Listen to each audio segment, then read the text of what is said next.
have a third-party PlayStation 4 wireless controller. The actual controller is comfortable in the hands. You've got your touchpad there as well. Options, share, all the buttons are there.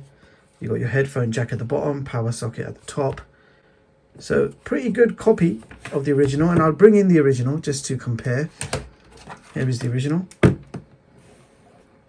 The thumbsticks on the DualShock 4 actually feel a little bit better. They're more rubbery, whereas the compatible one has a more plasticky feel to it, so it's not as comfortable. We are going to switch it on. You can see the blue light flashing. I'm going to plug it in for the very first time. Okay, controller is working. I'm going to unplug it now, and it's still working. So it is a Bluetooth controller, of course, Bluetooth wireless controller.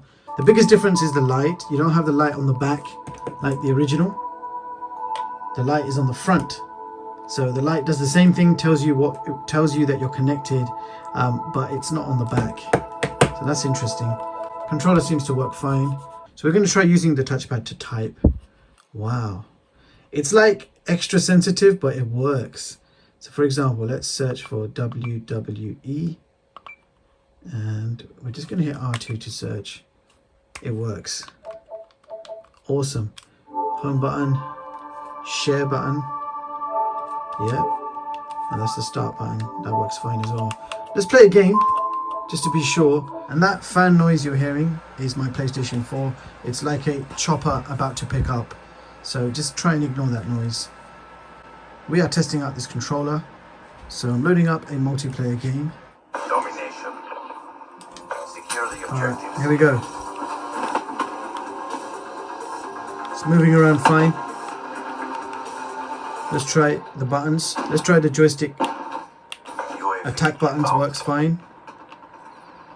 Losing Alpha. Okay, that works fine. Aim. Perfect. Reload. Change guns.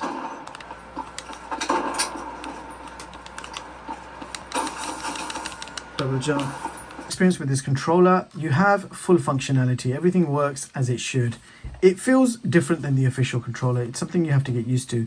It's still ergonomic, it's still comfortable. I like that you have more grippy handles compared to the original, but what you will find yourself getting used to is the actual thumbsticks. The precision, accuracy, everything is there. They are slightly more sensitive than the original, but also the actual rubber coating is very thin, so it just feels like plastic, whereas you've got a nice comfortable thumb grip on the original. I know you can buy these stick-on thumb grips. That will certainly make a difference, but for the price for a PlayStation 4 wireless Bluetooth controller, this is pretty good. And I'd also like to point out that the battery life is good as well. You can get a good solid 10 hours of gameplay, and it takes around 2 hours to fully charge. So an affordable, compatible PlayStation 4 wireless controller, definitely worth the price, people.